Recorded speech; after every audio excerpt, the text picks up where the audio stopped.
Hey, yours truly, Erma here from Ubuntu Basketball. I wanted to kind of get into the mindset of Euroball Talk. Second episode. Today is the 4th of December. A lot of domestic games going on around Europe, and it made me think. I wanted to kind of like give a different perspective on what I was thinking for Euroball Talk.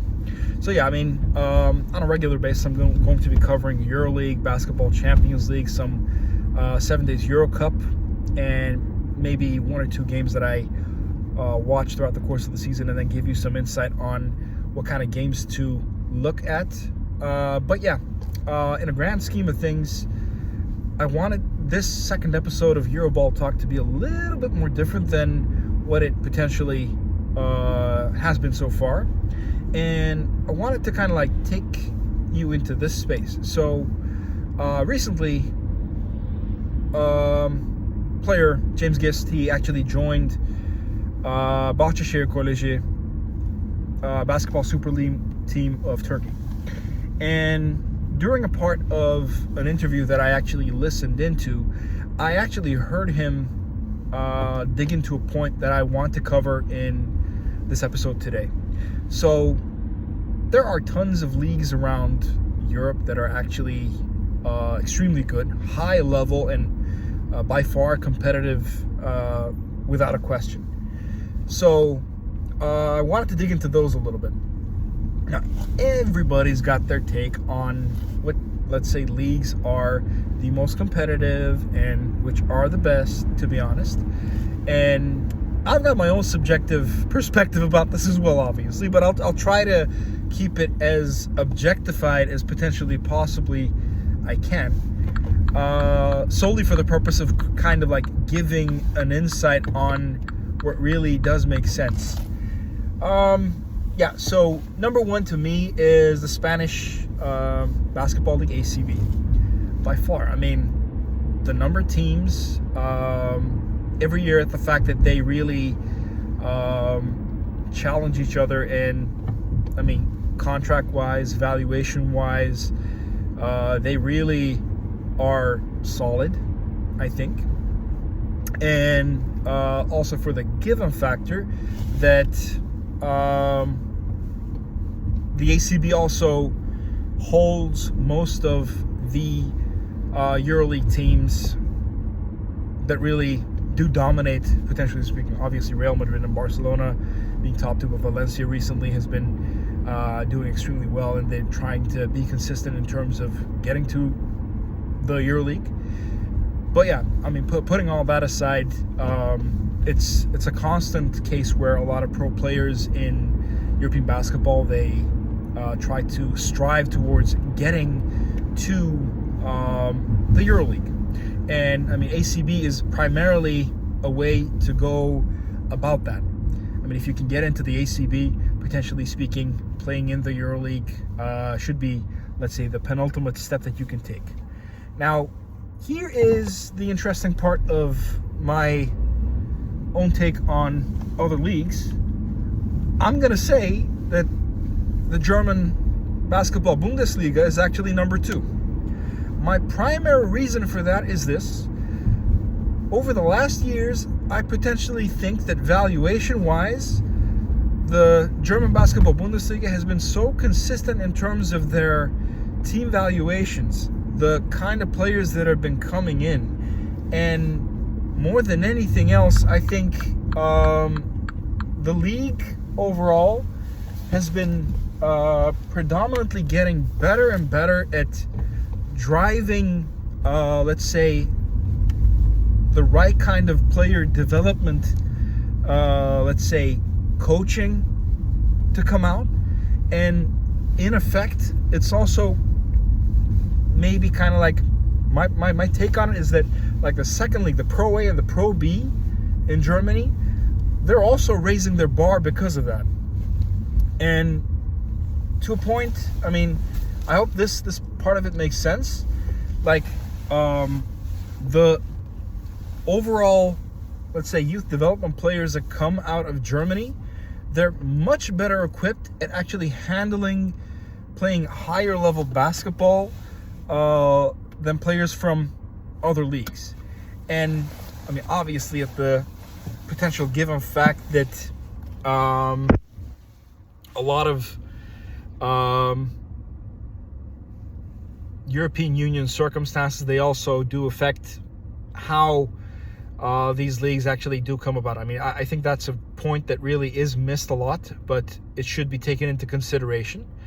So that's number 2. Number 3 to me is obviously going to be Turkish Basketball Super League. Competitive. They're extremely competitive. A lot of good teams out there. They always compete at EuroLeague level basketball, Champions League, 7 Days Euro Cup, FIBA Europe Cup, and they always have, let's say, some of the best American imports coming in. And I think something that's been a lot of an issue, and this stems from past to present in a sense, player payments, as much as I hate to get into this, they do tend to be troublesome. And I mean, this in part has to do with how team structures are really built around and how club managements really handle things.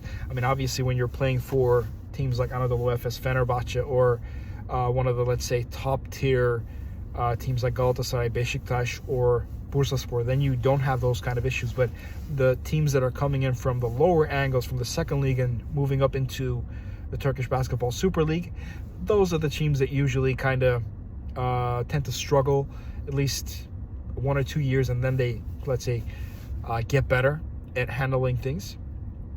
Fourth league now. This is going to be, let's say, very much kind of like challenging circumstance for people to really grasp from my side, but here goes. So I consider Italy 4th place. Again, high level competition, and I think Italian players overall and the imports that actually get to Italy have been consistently getting better.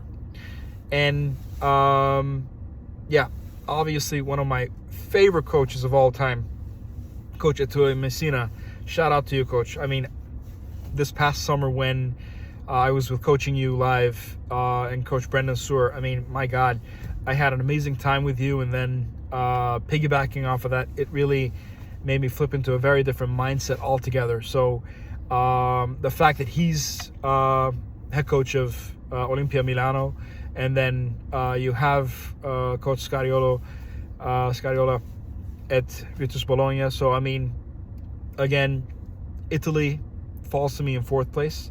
And 5th, and I'm going to cap it at top 5. So, number 5 to me, again, and I'm going to be a little bit controversial over here, but to me, while a lot of people are going to try to pull in, what about Greece, or what about places like Belgium, or places like Finland, or whatever, to me, it's by far France.